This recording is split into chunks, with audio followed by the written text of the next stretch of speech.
Blood would stain the canyon floor by sundown unless Sarah McKenna betrayed either her father or the Apache people who trusted her. The document clutched in her trembling hands might be their only hope against 20 loaded rifles. But when her father snarled, "It's already decided," she saw Running Wolf's unflinching eyes silently pleading, "Not by me."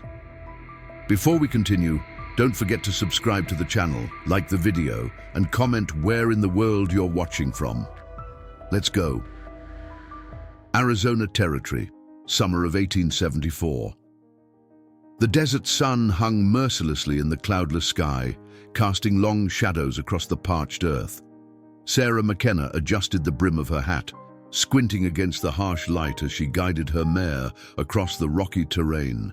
The sound of hooves striking stone echoed through the canyon, announcing her presence to anyone who might be listening. She wasn't supposed to be here, not alone, not without her father's permission, and certainly not on a mission of such delicate importance. A trickle of sweat traced the curve of her spine beneath the high-collared blouse that suddenly felt too tight, too formal for this wilderness. She reached into her saddlebag, fingers searching for the folded document that had brought her miles from home. The paper felt heavy, weighted with consequences that stretched beyond its neatly penned words. "Just deliver the notice and leave," her father had instructed the ranch hands that morning. "Those savages need to understand. Progress doesn't wait for anyone." But Sarah had intercepted the notice, convinced that such news should be delivered with at least a pretense of respect. 23 years under the vast Arizona sky had taught her that kindness was a rare commodity in these lands, one worth preserving when possible. The canyon widened, revealing a small creek flanked by cottonwood trees. Their leaves whispered secrets in the hot breeze as Sarah dismounted, allowing her mare to drink. She unfolded the paper, eyes tracing over the official seal of the Territorial Council. By order of the Arizona Territorial Council, notice is hereby given that the lands described herein are allocated for settlement and ranching operations, effective immediately. Simple words that erase generations of history. Sarah folded the paper again, troubled by the weight of its meaning. The tribes had been pushed further and further into the margins of the territory, and now even this remote canyon, sacred land her father's ranch hand had said, was being stripped away. A movement caught her eye, a shadow among shadows. Sarah froze, one hand instinctively moving to the small revolver concealed in the folds of her skirt. She wasn't naive about the dangers that lurked in these remote canyons. "I wouldn't," came a voice deep and unexpectedly clear. The English was accented but precise. A figure emerged from behind the rocky outcropping. A man, tall, broad-shouldered, with skin burnished by the sun and hair that fell in a single braid down his back. His face bore the markings of his people, lines of red and black paint that accentuated high cheekbones and eyes dark as obsidian. A medallion of beaten silver hung at his throat, catching the sunlight. "You're trespassing," he said, remaining still as stone. Sarah straightened her spine, forcing steadiness into her voice. "I believe that's a matter of perspective." Something flickered in his eyes, surprise, perhaps, at her boldness. "Perspective," he repeated, the word rolling from his tongue like a foreign taste. "Is that what your people call taking what isn't yours?" "I've come to deliver an official notice," Sarah replied, ignoring the jab. She extended the folded paper, arm unwavering despite the tension that crackled between them. He made no move to accept it. "I know why you're here. News travels, even to those your people prefer to forget." "You speak English well," she observed, lowering her hand. "I spent 3 years at a government school. They were determined to civilize me." The bitterness in his voice was unmistakable. "And what should I call you?" Sarah asked, realizing she needed a name for the face that would surely haunt her thoughts. "My people call me Running Wolf," he answered after a moment of consideration. "And you are the daughter of James McKenna, the man who wants our hunting grounds for his cattle." Sarah felt a chill despite the heat. "How do you—" "I've seen you before, riding the boundaries of your father's ranch, always watching, always curious." A ghost of a smile touched his lips. "Always alone." The words struck her with unexpected force. Yes, she had always been alone, even in a house full of ranch hands, even with a father who claimed to want only the best for her. Alone with her doubts, her questions, her sense that there was something fundamentally wrong with taking land from those who had called it home for generations. "The council has made its decision," she said, her voice softer now. "These lands have been allocated to settlers, to my father, among others." Running Wolf's expression hardened. "Then why come yourself? To witness our defeat firsthand?" Sarah met his gaze unflinching. "Because some things deserve more than a message delivered by a stranger." The silence between them stretched like a shadow across the canyon floor. Sarah shifted her weight, dust rising from beneath her boots. In the distance, a hawk circled lazily against the azure sky, its cry piercing the stillness. "These lands have been in your father's sights for years," Running Wolf finally said, his voice level but edged with something Sarah couldn't quite place. "The creek doesn't run dry, even in summer. Good water means good grazing." "Good, it's more than that," Sarah replied, surprising herself with her candor. "My father believes controlling this canyon secures the eastern boundary of his ranch. He speaks of legacy, of building something that will last beyond his lifetime." Running Wolf's eyes narrowed slightly. "And what of our legacy? My grandfather's grandfather hunted these canyons. Our stories are written in the rocks. Our ancestors sleep in the shadows of these cliffs." Sarah felt the weight of history pressing down, heavier than the midday sun. The territorial council's decision suddenly seemed so arbitrary, so disconnected from the reality before her. "I'm sorry," she said, the words inadequate even as they left her lips. "Sorry doesn't feed children or honor traditions," Running Wolf replied, but his tone had softened slightly. He gestured toward a narrow path that wound upward along the canyon wall. "Walk with me."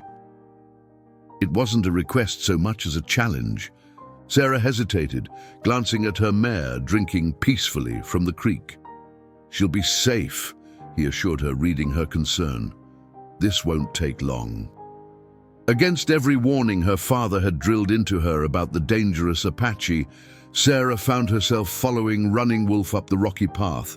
The climb was steep, the loose stones treacherous underfoot. Twice she nearly lost her footing, and twice Running Wolf's hand appeared, steady and strong, to prevent her fall. They reached a natural plateau, and Sarah's breath caught in her throat. The view stretched for miles in every direction, rolling hills to the east, jagged mountains to the north, and the distant smudge of smoke that marked the growing settlement of Willow Springs. Somewhere beyond that lay her father's ranch, Stone Creek. "Look there." Running Wolf pointed toward a series of dark openings in the canyon wall across from them. "Those caves have sheltered my people through countless winters. The paintings inside tell our history, our connection to this land." Sarah squinted against the sunlight. "I didn't know." "Your people never asked," he replied simply.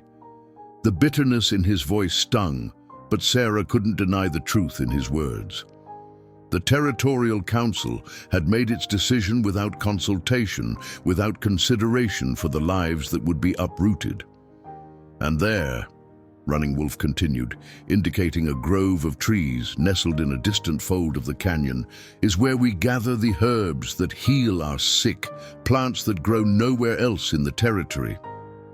Sarah studied his profile, the proud line of his jaw, the intensity in his eyes as he surveyed the land he called home. This was not the savage her father described over dinner tables, not the obstacle to progress the Territorial Council dismissed with signatures and seals. They said it was already decided, Sarah said quietly, withdrawing the document from her pocket once more. Running Wolf turned to her, sunlight glinting off the silver medallion at his throat. His eyes held hers, unflinching and resolute.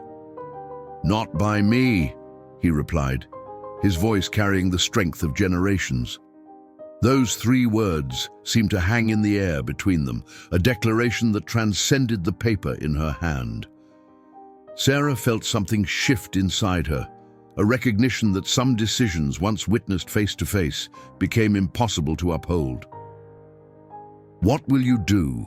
she asked, knowing the futility of resistance against the combined forces of the territorial government and wealthy ranchers like her father. Running Wolf looked out over the canyon once more. "We will stay. We will fight if we must." "They'll send soldiers," Sarah warned, her voice barely above a whisper. "Then they will learn what these canyons have taught us, that some things are worth dying for." He turned to her, his expression softening slightly. "What will you do, Sarah McKenna? Return to your father with news of our submission?" The question caught her off guard, not its content, but the fact that he knew her name, had perhaps been watching her as she had unknowingly observed him. And more unsettling still was the realization that she didn't know how to answer him. The journey back to Stone Creek Ranch seemed longer than the ride out. Sarah's thoughts churned like storm clouds as her mare picked its way across the rocky terrain. The sun was beginning its descent, casting the landscape in amber hues that would soon give way to the indigo of desert twilight. She needed to reach home before darkness fell, but part of her wanted to delay the inevitable confrontation with her father. The Territorial Council's notice remained in her saddlebag, undelivered. She couldn't bring herself to hand it over, not after seeing the determination in Running Wolf's eyes, not after understanding what this land truly meant to his people. The document felt like a betrayal now, its official seal a mockery of justice.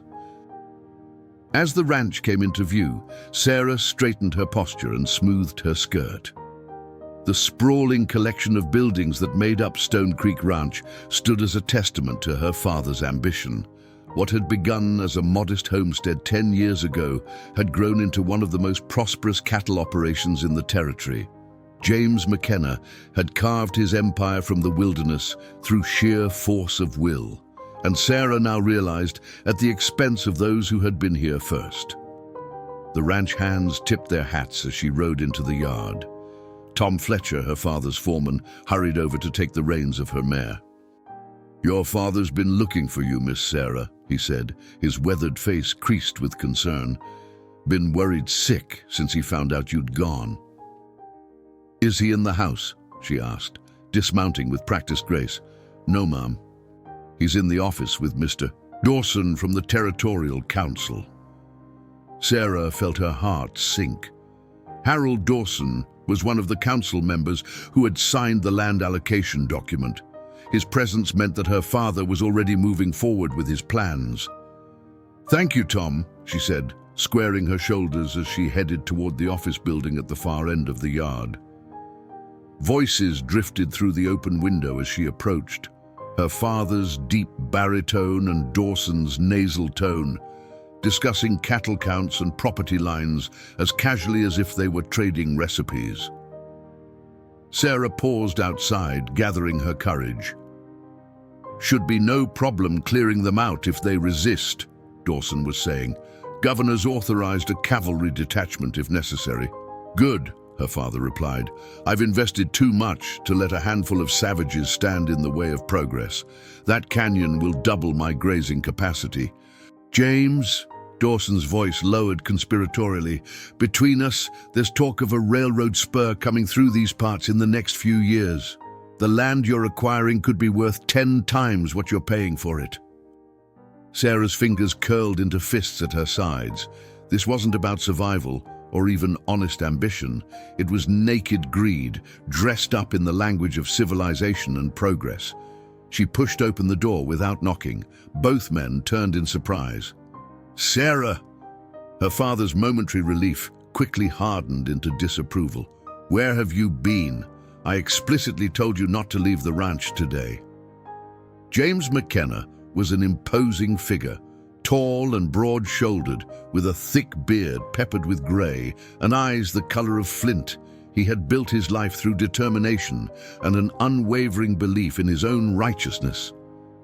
"I needed to see for myself," she said, meeting his gaze steadily. "See what?" he demanded. "The land you're so eager to claim, the people you're displacing." Harold Dawson shifted uncomfortably in his chair. He was a slight man with thinning hair and spectacles, more suited to ledgers than confrontation. "Now, Miss McKenna," he began, "these matters are complex government affairs that... Did you know there are ancient cave paintings in those canyons?" Sarah interrupted. "Generations of history written on those walls. Did your council consider that before signing away land that doesn't belong to you?" Her father's face darkened. "That's enough, Sarah. Mr. Dawson doesn't need to hear your romantic notions about savages. The Territorial Council has made its decision." "They've decided wrong," Sarah replied, the words escaping before she could stop them. The silence that followed was deafening. Her father stared at her as if seeing a stranger. "Mr. Dawson," he said finally, not taking his eyes off Sarah, "I believe we're finished for today. I need to speak with my daughter alone." The council member gathered his papers hurriedly, nodding to them both before making a swift exit. The door had barely closed behind him when James McKenna erupted. "Have you lost your mind? Questioning me in front of a council member? Do you have any idea what's at stake here?" "Do you?" Sarah countered, surprising herself with her boldness. "I met them, Father. I spoke with them. They're not savages. They're people defending their home." "Their home?" James scoffed. "This territory belongs to those who can use it properly, who can make it productive. The Apache had their chance." "I spoke with one of them," Sarah pressed on. "He showed me what that land means to them. There are sacred sites, healing plants that grow nowhere else. You spoke with..."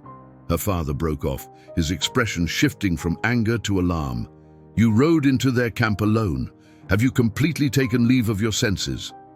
"I wasn't in danger," she insisted. "You can't possibly know that." James slammed his hand down on the desk. "These people are unpredictable, desperate. They could have killed you or worse." Sarah thought of Running Wolf's steady gaze, his extended hand when she stumbled on the path.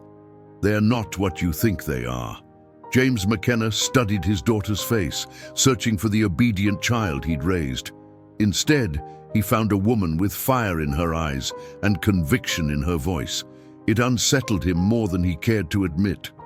"Sarah," he said, his tone softening slightly, "I understand you have a tender heart. Your mother was the same way. But this territory wasn't built on sentiment. It was built on strength and sacrifice." "Whose sacrifice?" Sarah challenged quietly. Her father sighed, running a hand through his graying hair. "You've lived a sheltered life here at Stone Creek. There are realities about this land, about survival, that you don't understand." "Then help me understand, Father," she pleaded. "Why must progress always come at someone else's expense?" "Because that's the way of the world," he replied, his voice heavy with finality. "The strong survive, the weak make way.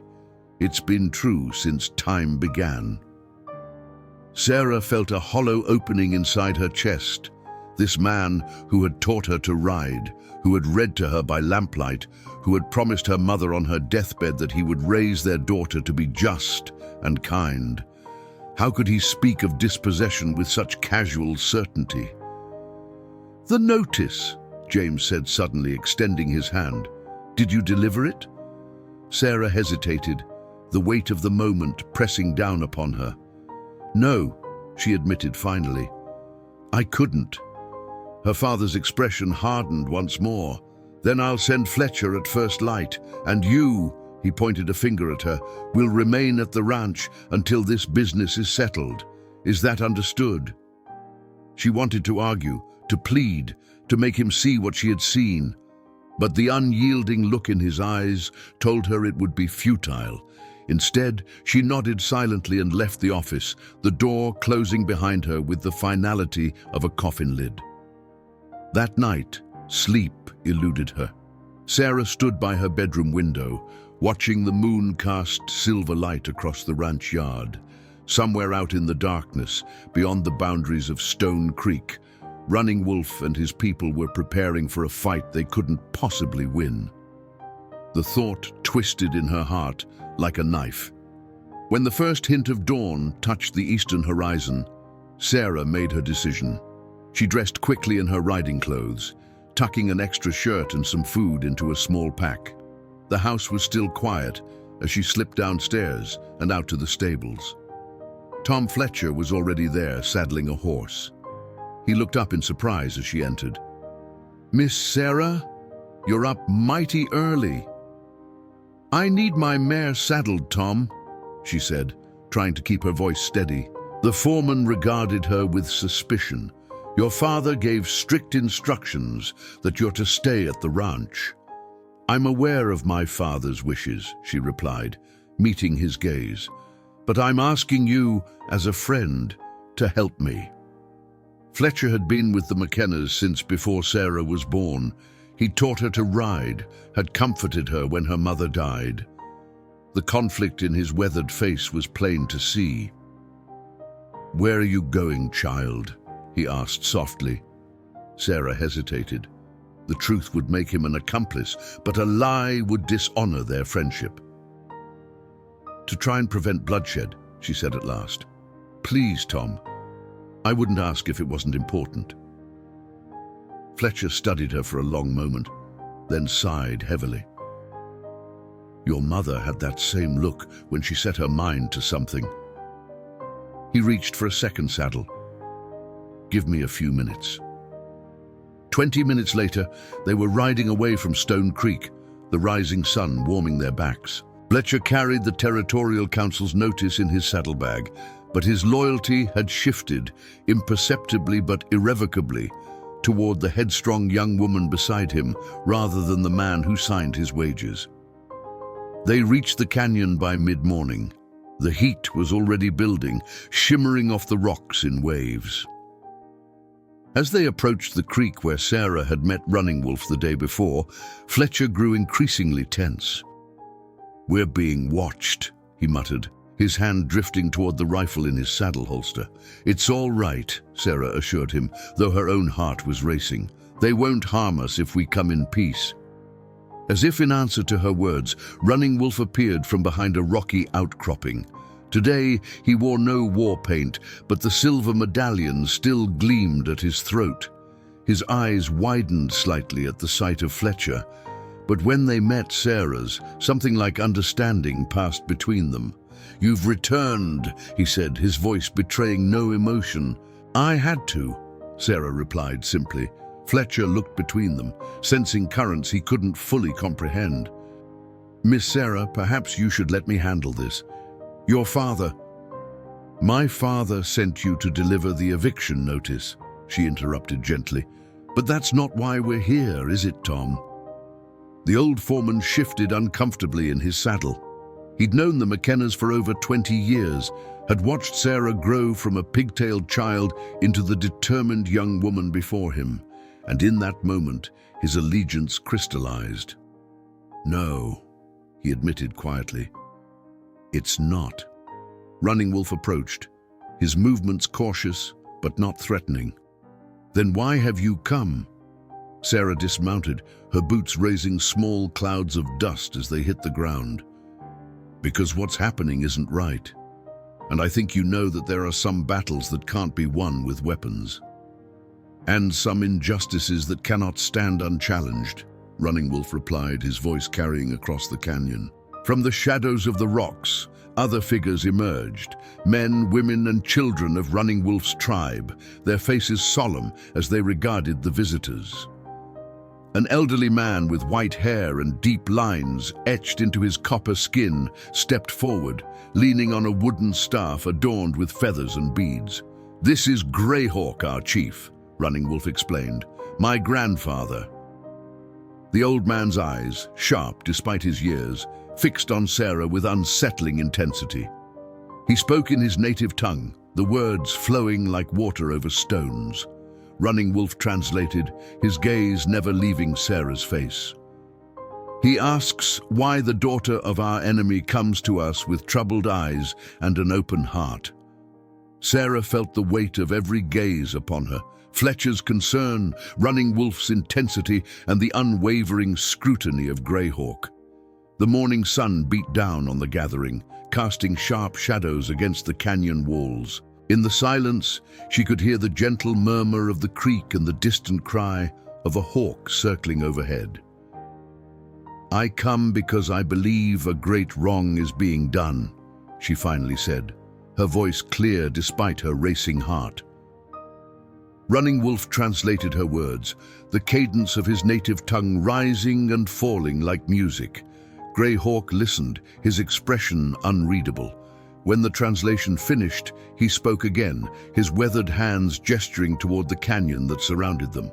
"My grandfather says," Running Wolf interpreted, "that white men's beliefs change like the wind, while our truth is as constant as the mountains.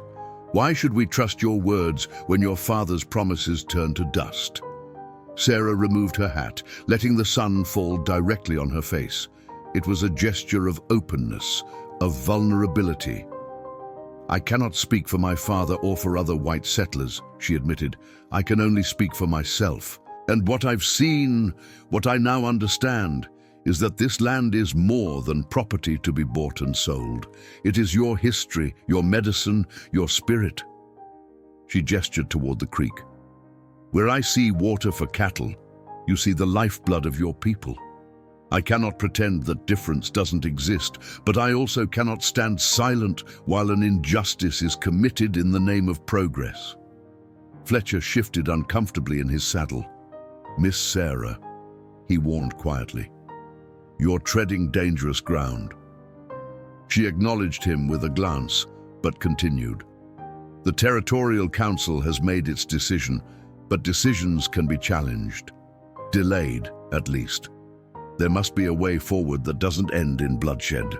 Running Wolf translated her words, his own expression softening as he captured her meaning. The tribe members murmured among themselves, some nodding, others looking skeptical. Greyhawk spoke again, this time at length, his voice rising and falling with emotion. As he spoke, he pointed toward distant mesas, then to the children gathered at the edges of the group, and finally to the silver medallion that hung around Running Wolf's neck. When he finished, Running Wolf was silent for a moment, as if gathering his thoughts. "My grandfather says that our people have walked these canyons for countless generations.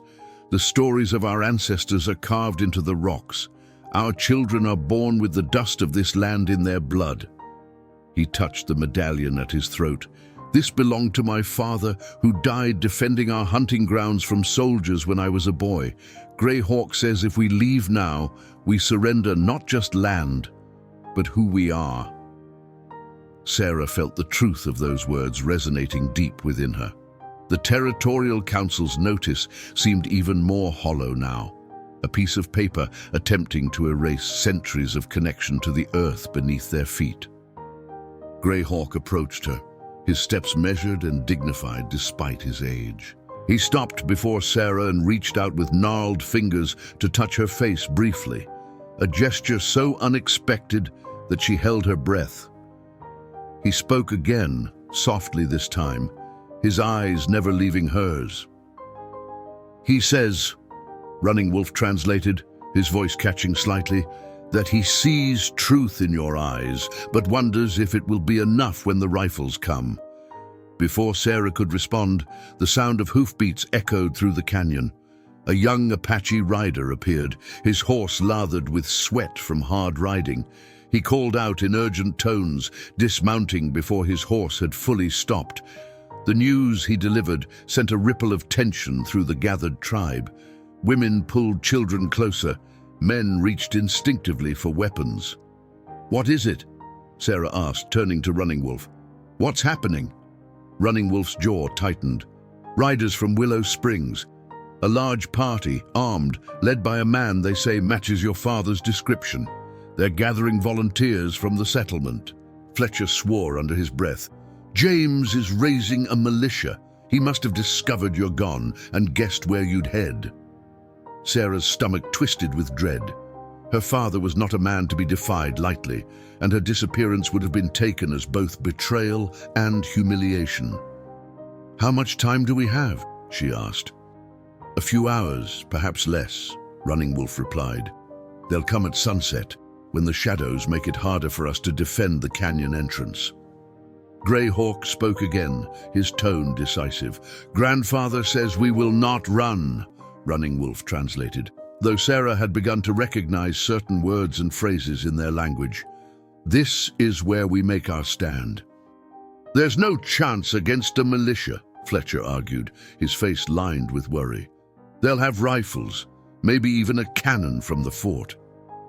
"Then we die with dignity," Running Wolf replied simply.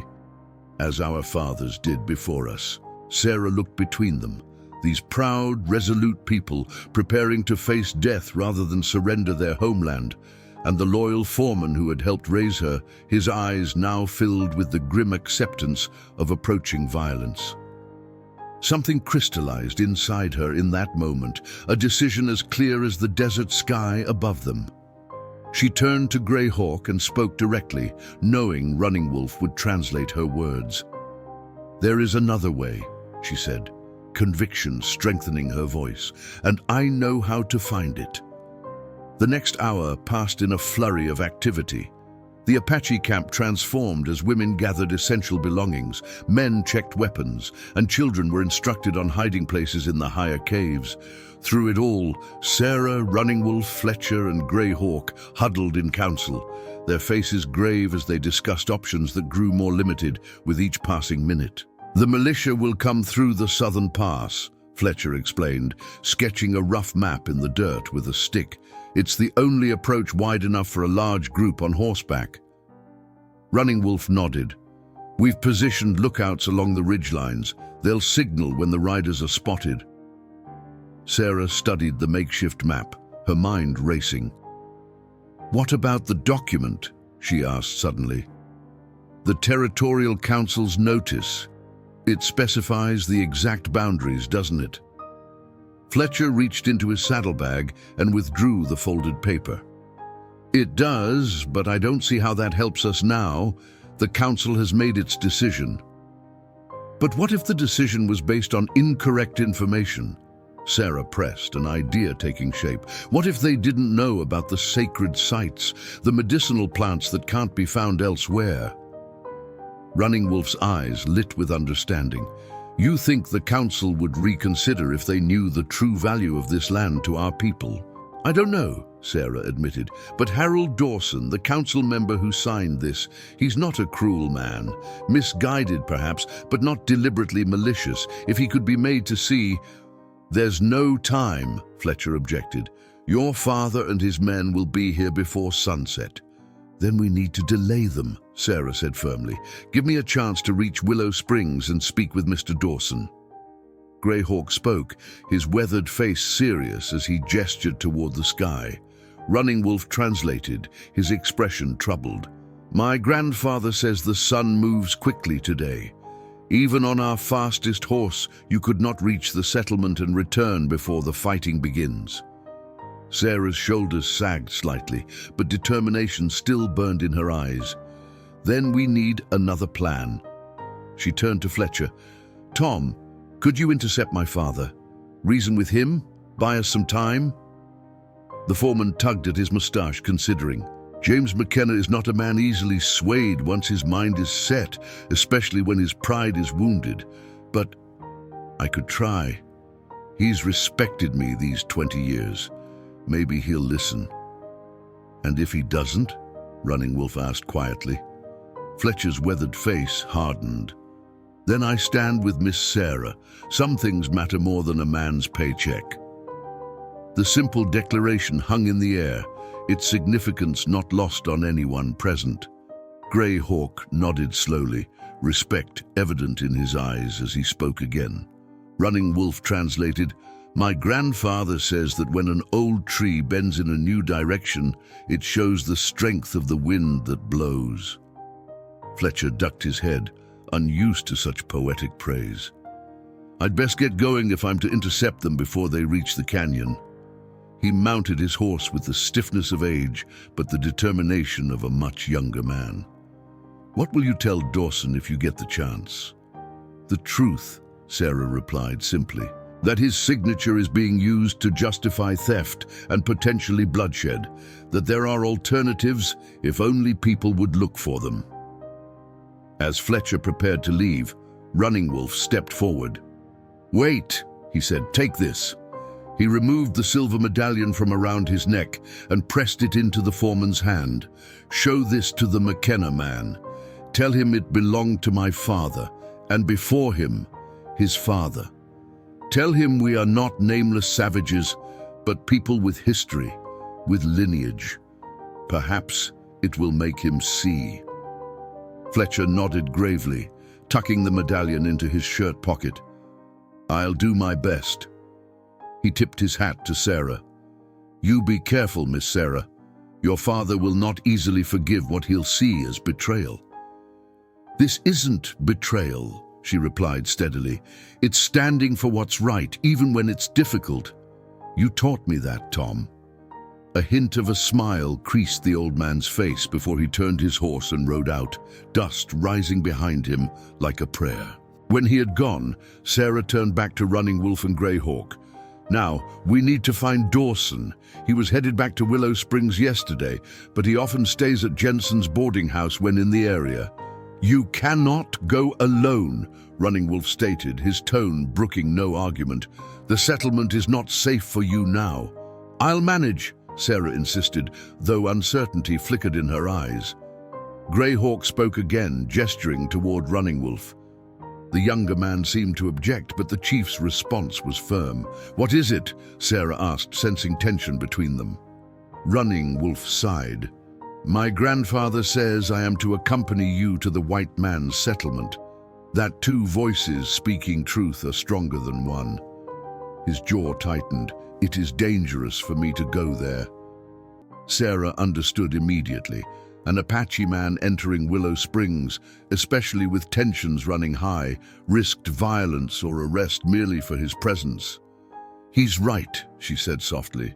"It is too dangerous." Greyhawk spoke again, his voice carrying the weight of years and wisdom. "He says," Running Wolf translated reluctantly, "that danger walks beside us, whether we choose it or not. Today, we choose our own path through the danger." Sarah looked between them, grandfather and grandson, leader and warrior, past and future of their people, and felt the weight of their decision. She nodded slowly. "Then we go together." As they prepared to leave, Sarah noticed a young Apache woman approaching Running Wolf. She spoke urgently to him, pressing something into his hand. He responded softly, his expression gentle as he tucked the object, a small pouch of some kind, into his belt. Catching Sarah's questioning look, Running Wolf explained, "My sister Morning Rain. She gives us medicine for the journey." A shadow crossed his face. "And a prayer that we will return." The unspoken truth hung between them. They might not. Either by the militia's guns or the settlement's prejudice, this desperate mission carried mortal risk. As they mounted their horses, Sarah on her mare, Running Wolf on a sleek painted stallion, Greyhawk raised his hand in blessing. The tribe gathered behind him, their faces solemn yet hopeful, placing their lives in the hands of this unlikely pair. Sarah felt the responsibility like a physical weight across her shoulders. These people, strangers just days ago, now looked to her as an ally, perhaps even a savior. And Running Wolf, whose world couldn't be more different from hers, had become someone she trusted with her life. They rode out of the canyon side by side, the afternoon sun beating down upon them, the shadow of time's passage marking their desperate race against violence. They rode hard through the afternoon heat, taking a less traveled route that Running Wolf knew would keep them hidden from most prying eyes. The land undulated beneath them, rocky outcroppings giving way to stretches of scrubby flatland dotted with sagebrush and cacti. The sky stretched endless and blue above, indifferent to the human dramas playing out below. Sarah glanced at her companion as they paused to rest the horses near a small spring. Running Wolf sat tall in the saddle, his eyes constantly scanning the horizon. The war paint was gone, but he'd kept his hair in the traditional braid, with a single eagle feather secured at the back. She wondered how he would be received in Willow Springs, a settlement known for its distrust of natives. "You're taking a terrible risk," she said, as they dismounted to let the horses drink. Running Wolf's expression remained stoic. "We all risk something today. Your father may never forgive you." The simple truth of his words struck her hard. She had crossed a line, and there might be no returning to the life she had known before. "Tell me about your time at the government school," she said suddenly, wanting to understand more about this man who had unexpectedly become her ally. Running Wolf's jaw tightened, but after a moment he spoke. "They took me when I was 10, cut my hair, forbade me to speak my language, beat me when I prayed to my ancestors instead of their God." His voice was even, controlled, but Sarah could sense the pain beneath the words. "They called it killing the Indian to save the man." "I'm sorry," Sarah whispered, the inadequacy of the words burning her throat. "Why?" His dark eyes met hers. "It wasn't your doing. Because it was done in the name of people like me. Because good intentions pave the way to cruelty." Running Wolf studied her face, as if searching for something. "You are not like most white women I have met." "Perhaps I've had my own awakening," she replied, "seeing beyond what my father taught me to believe." They mounted again, time pressing upon them like a physical presence. As they rode, Sarah found herself sharing stories of her own, of her mother who had died when she was 12, of growing up as the only female on a cattle ranch, of her secret passion for books that Fletcher smuggled to her from the East. "My father wanted a son," she admitted. "He got me instead. I've spent my life trying to be what he needed while knowing I could never truly succeed." Running Wolf nodded, understanding in his eyes. The weight of a father's expectations can bend even the strongest spirit. They reached the outskirts of Willow Springs as the late afternoon sun cast long shadows across the dusty main street. The settlement was little more than a collection of wooden buildings strung along a rutted dirt road, a general store, a saloon, the boarding house, and a handful of homes. A small church stood at the far end, its whitewashed walls gleaming in the sunlight. Sarah felt anxiety tighten her chest as they approached. "Wait here," she instructed, pointing to a copse of cottonwood trees near a small creek. "I'll find Dawson and bring him to you. It's safer." Running Wolf shook his head. "We do this together or not at all. You don't understand. If something happens to you—" "I understand perfectly," he interrupted, his voice firm but gentle.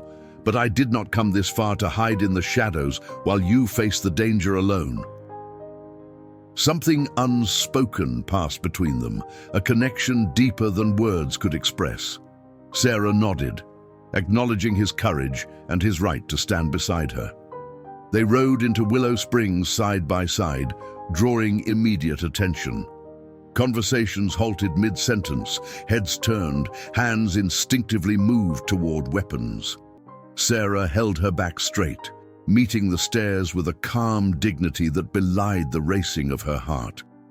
Outside the general store, a group of men had gathered, ranchers and farmers by the look of them, their expressions hardening as they caught sight of Running Wolf. "That's McKenna's girl," one muttered loud enough to be heard, "with an Apache no less." "Ain't that the one they call Running Wolf?" another added. Heard he was educated, didn't make him any less savage. Sarah felt, rather than saw, Running Wolf stiffen beside her. She kept her eyes forward, focusing on their destination, Jensen's boarding house at the end of the street. They had nearly reached it when the saloon doors burst open and a familiar figure emerged, his face flushed with drink and anger. Billy Tanner, the son of a neighboring rancher who had been pressing his suit on Sarah for months despite her clear disinterest. "Well, look what we have here," he slurred, stepping directly into their path. "Sarah McKenna's taken up with the enemy. Wait till your daddy hears about this."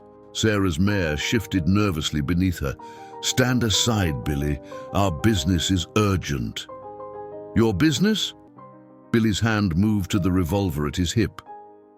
"The only business an Apache has in this town is at the end of a rope." Running Wolf remained perfectly still, but Sarah could sense his readiness, like a coiled spring, prepared for whatever might come. "Is that how we treat visitors now, Mr. Tanner?" Came a new voice, cultured and precise. Harold Dawson stood in the doorway of the boarding house, his spectacles glinting in the late afternoon sun. His eyes moved from Billy's hand, hovering near his gun, to Sarah and Running Wolf, surprise and curiosity battling across his features. "Miss McKenna," he said, stepping forward, "I did not expect to see you again so soon, and certainly not in such unusual company." Billy hadn't moved, his fingers still twitching near his holster. Sarah held Dawson's gaze, knowing their next words might determine whether blood would be spilled in the dusty street of Willow Springs. "Mr. Dawson," she said clearly, her voice carrying to the gathering crowd, "we need to speak with you about the council's decision. Lives depend on it." Harold Dawson's eyes darted nervously between Sarah, Running Wolf, and the growing crowd of onlookers. Billy Tanner still stood, with his hand hovering near his gun, a sneer twisting his features.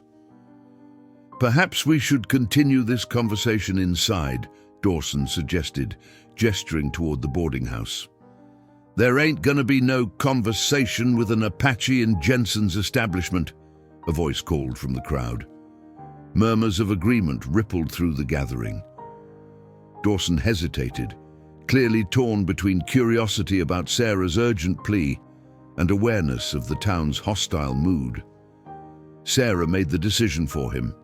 She dismounted in one fluid motion, handing her reins to Running Wolf. "The stables are behind the boarding house," she said quietly. "I'll speak with Mr. Dawson while you tend to the horses." Running Wolf's eyes flashed with momentary anger. "I did not come to be dismissed like a servant." "No," she replied, her voice low enough that only he could hear. "You came to save your people. Sometimes that means strategic retreat." She held his gaze. "Trust me." After a tense moment, he gave a nearly imperceptible nod. 5 minutes. Then I join you regardless of their objections." As Running Wolf guided the horses toward the stable, Sarah turned to Dawson. "Shall we, Mr. Dawson? I assure you, our business cannot wait." Inside the boarding house's small parlor, Sarah wasted no time. "The document you signed, the land allocation, it was a mistake." Dawson removed his spectacles, polishing them with a handkerchief. "The Territorial Council made that decision after careful deliberation, Miss McKenna." "Deliberation without all the facts," Sarah countered. "Did you know that Canyon contains sacred sites dating back generations? Medicinal plants that grow nowhere else in the territory? Did your careful deliberation include speaking with the people who have called that land home for centuries?" A flash of discomfort crossed Dawson's face. "The needs of progress." "Progress," Sarah interrupted, her voice sharp. "Is that what we're calling it now? My father is gathering armed men as we speak, preparing to drive out women and children by force. Tell me, Mr. Dawson, how many deaths constitute acceptable progress in your ledger?" Before he could respond, the door opened and Running Wolf entered. The room seemed to shrink with his presence, not from fear, but from the quiet dignity that surrounded him like an aura. "Mr. Dawson," Running Wolf said, extending his hand in the white man's custom. "I believe we have a mutual acquaintance in Dr. Harrison at Fort Williams. He speaks highly of your fairness." Dawson hesitated only briefly before accepting the handshake, surprise evident in his expression. "You know William Harrison. He treated my people during the fever outbreak 2 winters ago, a good man who sees beyond skin color." Sarah watched as Dawson's perception visibly shifted. The savage he had expected was instead an articulate man who spoke better English than many in Willow Springs. "Please, sit," Dawson offered, gesturing to the chairs. "Tell me your concerns." For the next quarter hour, Running Wolf spoke of his people's connection to the canyon, not with angry accusations, but with the measured words of someone laying out evidence for a reasonable man to consider. He explained the significance of the cave paintings that chronicled his tribe's history, the sacred pools where vision quests were conducted, the plants that provided medicine for ailments that white doctors' remedies couldn't touch. As he spoke, Sarah noticed the shadows lengthening through the window. Time was slipping away. Somewhere out there, Fletcher was trying to reason with her father, and the sun was marching inexorably toward the horizon. "Mr. Dawson," she said when Running Wolf finished, urgency edging her voice, "even if you personally can't reverse the council's decision, you can issue a temporary stay. Just enough time for a proper hearing where both sides can present their case." Dawson tugged at his collar, clearly uncomfortable. "What you're asking is highly irregular. Your father has influential friends on the council, not to mention financial interests that—" "My father is one man," Sarah interjected. "Are the lives of an entire people worth less than one man's profit?" A heavy silence filled the room. Through the window, Sarah could see the sun touching the tops of the distant mountains. They were running out of time. "There is a provision," Dawson said finally, reaching for his briefcase. "In cases of disputed historical or cultural significance, the Council can authorize a 30-day assessment period." He withdrew a sheet of paper and began writing. "I can't promise the final outcome, but I can give you time." Relief washed over Sarah. Time was all they needed. Time to make their case, to find a compromise, to prevent bloodshed. As Dawson's pen scratched across the paper, the pounding of hooves outside drew their attention. Sarah moved to the window, her heart sinking as she recognized Tom Fletcher's horse galloping down the main street.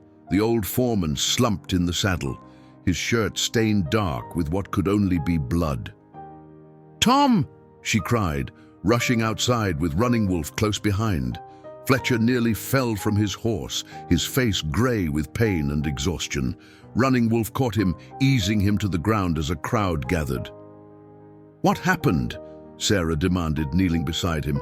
"My father wouldn't listen," Fletcher gasped, his breathing labored. "Got this for my trouble." He pulled aside his jacket to reveal a gunshot wound in his shoulder. "Not your father's doing, one of the hotheads riding with him. James tried to stop it, but—" He grimaced in pain. "They're coming, 20 men, maybe more, armed for war." Running Wolf's face hardened. "My people—" "I showed them the medallion," Fletcher continued, reaching into his pocket with his good hand. "Told them what it meant." He pressed the silver medallion back into Running Wolf's palm. "Your father was a brave man," they said, "but it changed nothing." Dawson had followed them outside, the half-completed document still in his hand. "This is madness," he murmured. "A militia action without government sanction. It's illegal, not to mention immoral." "Then stop it," Sarah pleaded, rising to face him. "You have authority here." Dawson's face fell. "I have paper and ink, Miss McKenna. Your father has armed men. The mathematical reality is—" "The reality," Running Wolf cut in, his voice like steel, "is that my people will die if we don't act now." He turned to Sarah, his expression grave. I must return to warn them. I'm coming with you, she said without hesitation. Fletcher struggled to sit up. Sarah, no. Your father will see it as the ultimate betrayal. It's not about my father anymore. Her gaze locked with Running Wolf's, an unspoken understanding passing between them. It's about what's right. The sun was now half hidden behind the mountains, casting the world in amber and shadow. In less than an hour, it would be gone completely, and with it, perhaps the last chance for peace. Dawson stepped forward, his decision apparently made. He thrust the document into Sarah's hand. It's not complete, not official, but it's something. It bears my signature and the council seal. It might give them pause, at least. Sarah accepted the paper, gratitude in her eyes. Thank you. Don't thank me yet, Dawson replied grimly. Words rarely stop bullets once they're flying. The ride back to the canyon was a desperate race against the fading light. Sarah and Running Wolf pushed their horses to the limit, taking shortcuts across terrain too rough for the larger militia group to navigate. The wind whipped Sarah's hair from its pins, her heart pounding in rhythm with her mare's hooves striking the hard-packed earth. They rode in silence, each lost in their own thoughts yet bound by a shared purpose that transcended words. The document from Dawson was folded securely in Sarah's pocket, a flimsy shield against rifles and hatred perhaps, but the only one they had. The sun had nearly disappeared behind the mountains when they crested the final ridge overlooking the canyon. Below, they could see the Apache camp, now a hive of activity, as preparations for defense continued. On the opposite side of the canyon, dust clouds rose in the distance, the approaching militia. We're too late, Sarah breathed, her stomach knotting with dread. Running Wolf surveyed the scene with the practiced eye of a warrior. Not yet. They're still assembling at the canyon entrance. He turned to her, his expression grave but determined. Stay close to me. Whatever happens, whatever you see or hear, stay close. They descended into the canyon, their arrival causing a stir among the Apache. Women paused in their frantic packing. Warriors looked up from their weapons. Greyhawk emerged from his dwelling, leaning heavily on his staff, relief visible on his weathered face at the sight of his grandson's return. Running Wolf dismounted in one fluid motion, helping Sarah down before approaching his grandfather. Words flowed between them in their native tongue, rapid, urgent explanations of all that had transpired in Willow Springs. Sarah stood slightly apart, acutely aware of her outsider status, despite all that had changed in the past 2 days. Children stared at her with wide, solemn eyes. Some of the women regarded her with suspicion, others with cautious hope. A young woman approached, the one Sarah had seen giving medicine to Running Wolf before their departure. Morning Rain, his sister. She carried a water skin, offering it to Sarah with a small nod. Thank you, Sarah said, accepting the gesture with gratitude. For the water, and for trusting your brother with me. Morning Rain's English was halting but clear. He says you have brave heart, like Mother Eagle protecting nest. She glanced toward the canyon entrance where the militia would soon appear. You stand against your own blood for strangers. Why? The question was direct, devoid of accusation. A simple desire to understand. Sarah took a drink of water before answering, choosing her words carefully. Because right and wrong exist beyond blood ties, she said finally. Because I can't close my eyes to injustice simply because it benefits my family. Morning Rain studied her face for a long moment, then nodded as if satisfied by what she saw there. Come, she said, gesturing for Sarah to follow. Council gathers. In the center of the camp, Running Wolf, Greyhawk, and the other elders had assembled. Sarah joined them, withdrawing Dawson's document from her pocket. It's not a permanent solution, she explained as Running Wolf translated her words, but it grants a 30-day stay on the eviction order. Time for your case to be heard properly by the Territorial Council. Greyhawk examined the paper, though he could not read the English words. He spoke at length, his gnarled hands gesturing with surprising force for one so aged. Running Wolf's expression darkened as he translated. "My grandfather says paper promises have been broken before. The bluecoats came with treaties written in fine words, each one violated when convenient." He paused, listening as Greyhawk continued. He asks, "Why should this paper stop bullets today?" Sarah had no answer that didn't sound hollow, even to her own ears. She was saved from responding by a commotion at the edge of the camp. A young warrior had returned from his lookout position, his horse lathered with sweat. His report sent a ripple of tension through the gathering. Running Wolf turned to Sarah, his face grim. "The militia has reached the canyon entrance. They've set up a line across the only exit. My people are trapped." "How many?" Sarah asked, though she dreaded the answer. 20 riders, maybe more. Your father leads them." Sarah felt as though the ground had shifted beneath her feet. James McKenna had always been stern, sometimes harsh, but this, organizing what amounted to a massacre, was beyond anything she had believed him capable of. "I need to speak with him," she said, determination hardening her voice. Running Wolf's eyes flashed with concern. "It's too dangerous. He's my father. He won't harm me." "You don't know that," Running Wolf argued, stepping closer to her. "Not now, not after you've opposed him so publicly." Greyhawk spoke again, his voice carrying the weight of final authority. Running Wolf's shoulders tensed, but he nodded in reluctant agreement. "What did he say?" Sarah asked. "He says you must go, that a daughter may reach a father's heart where others cannot." Running Wolf's expression betrayed his fear for her safety. "But you will not go alone. I will accompany you to the edge of their line." As they prepared to leave, the camp mobilized around them. Warriors took up defensive positions among the rocks. Women and children retreated to the caves high in the canyon walls.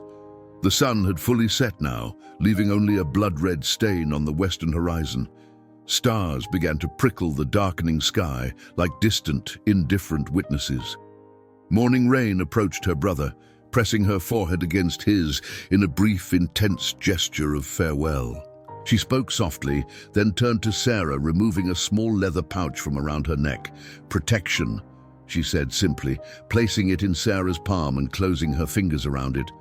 "From our mother, return to us safely." The weight of expectation, of hope, from these people who had every reason to distrust her was almost unbearable. Sarah tucked the pouch inside her blouse, close to her heart, and nodded her promise.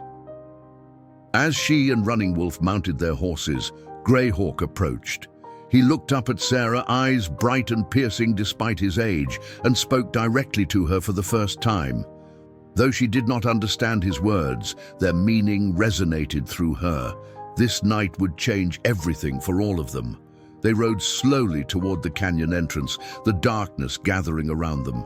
In the distance, the glow of torches marked the militia's position, a line of fire blocking the only exit, like the mouth of a trap about to spring shut. "Whatever happens," Running Wolf said quietly, "know that you have honored my people with your courage." Sarah glanced at him, this man who had transformed in her eyes from enemy to ally to something deeper she dared not name. "It isn't over yet," she replied, her voice stronger than she felt. As they approached the militia line, shouts rang out. Rifles were raised, torchlight gleaming on metal barrels. Sarah urged her horse forward, moving into the light where she could be recognized. "Hold your fire!" a familiar voice commanded. "That's my daughter!" James McKenna emerged from the line of men, his face a mask of fury and disbelief. He rode toward her, reining his horse to a sharp halt several yards away. "Sarah," he growled, his voice dangerously quiet, "you have exactly 1 minute to explain yourself before I forget you're my flesh and blood." She straightened in the saddle, Dawson's document clutched in her hand like a talisman. Her father's eyes shifted to Running Wolf, who had stopped a respectful distance behind her. "I see you've chosen your company," James said, his tone venomous. Do you have any idea what you've done? The shame you've brought to our name? I've done what Mother would have expected of me, Sarah replied steadily. What you taught me before ambition clouded your judgment, to stand for what's right, no matter the cost. James flinched as if struck. Don't you dare invoke her memory to justify your betrayal? This isn't betrayal, Sarah said, echoing the words she had spoken to Fletcher what seemed like a lifetime ago. This is justice, and I have the Territorial Council's authority to prove it. Sarah held out Dawson's document, its official seal catching the torchlight. A 30-day stay, signed by Harold Dawson himself. The Apache have the right to present their case to the Territorial Council before any action is taken. James McKenna snatched the paper from her hand, his eyes scanning the contents. The men behind him shifted uneasily, torches flickering in the night breeze. This is barely legal, he growled, looking up from the document. Dawson overstepped his authority. Perhaps, Sarah conceded, but are you prepared to massacre women and children in defiance of even questionable territorial authority? Is that who James McKenna has become? Her words hung in the air between them, charged with years of unspoken tensions and the weight of present choices.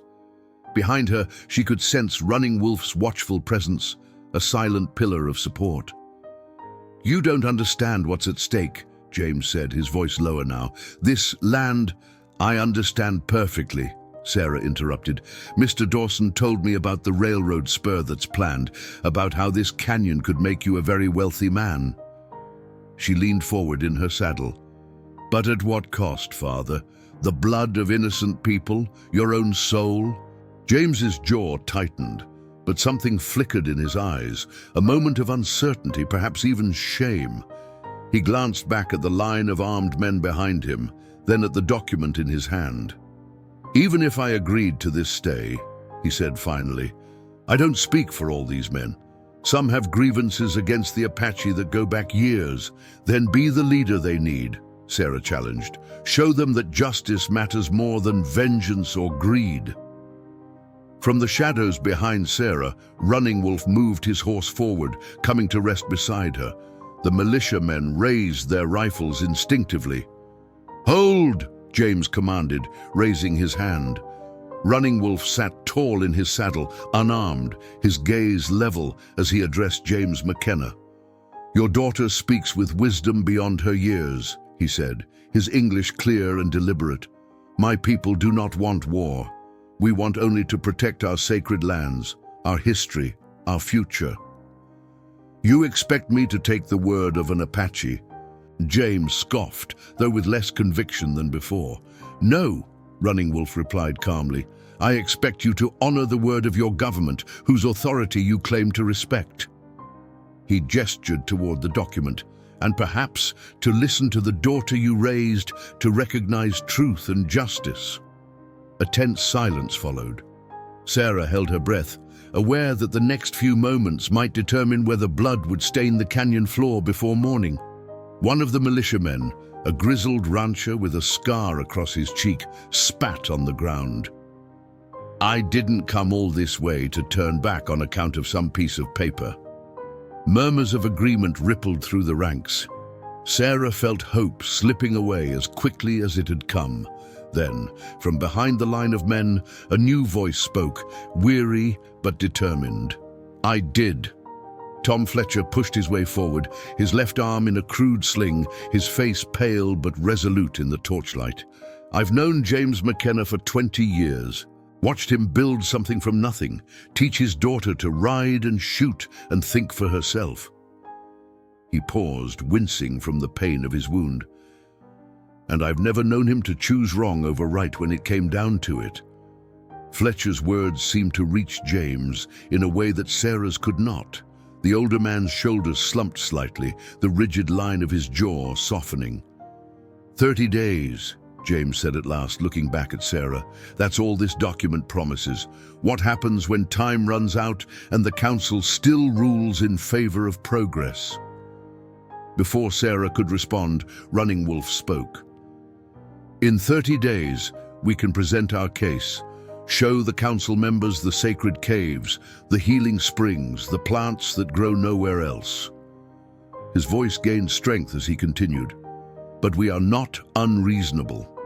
There is land in this canyon that is less sacred to us, where your cattle could graze without disturbing our sacred sites." James's eyebrows rose in surprise. "You're proposing a compromise?" "I am proposing that we try to understand one another," Running Wolf clarified. "That we seek a path where neither of us must lose everything." James studied the Apache warrior with new eyes, seeing perhaps for the first time not a savage obstacle to progress, but a man fighting for his people with intelligence and dignity. "Stand down," James finally ordered, turning to address the militia. "We'll honor the council's stay." Grumbling discontent spread through the ranks, but none dared defy James McKenna directly. Slowly, rifles were lowered, torches extinguished one by one. As the militia began to disperse, James turned back to his daughter.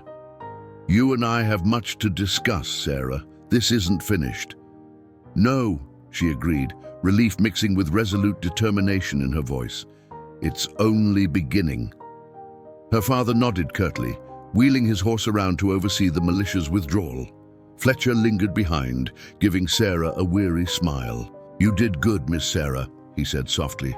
"Your mother would be proud." When they had gone, Sarah and Running Wolf remained alone at the canyon entrance, the stars now brilliantly clear overhead in the moonless sky.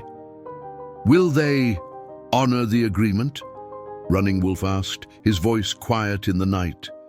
"My father will," Sarah replied with certainty. "As for the others, we have 30 days to make them see reason." Running Wolf nodded, his expression thoughtful. "You risked everything for my people today." "For what was right," she corrected gently. "Yes," he agreed, a smile touching his lips. "For what was right."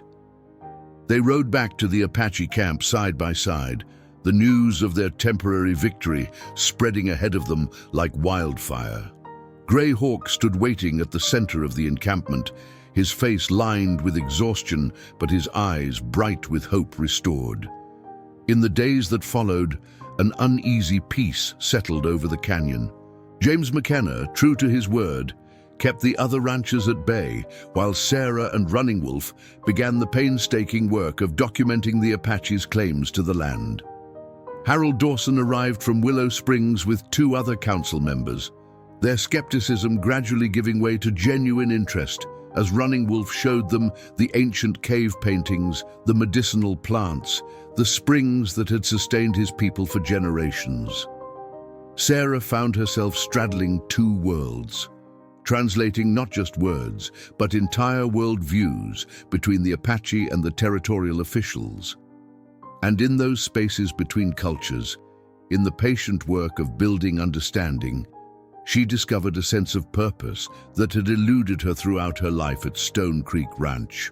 On the 28th day of the council's stay, as the sunset painted the canyon walls in hues of amber and gold, Running Wolf found Sarah sitting alone by the creek where they had first met. "The council has made its decision," he said, settling beside her on the sun-warmed stone. Sarah held her breath, searching his face for clues. "And a compromise," he replied, a hint of wonder in his voice. "The eastern half of the canyon, including the sacred caves and springs, will remain Apache land in perpetuity. The western portion, suitable for grazing but less significant to our traditions, will be opened for controlled ranching." Relief washed over Sarah, tears springing unbidden to her eyes. "It worked," she whispered. "We actually changed their minds." "You changed their minds," Running Wolf corrected. "Your courage made them see us as people, not obstacles." The creek bubbled softly between the stones, constant and unhurried. Above them, an eagle soared on invisible currents, free and watchful. "What will you do now?" Running Wolf asked, his gaze steady on her profile.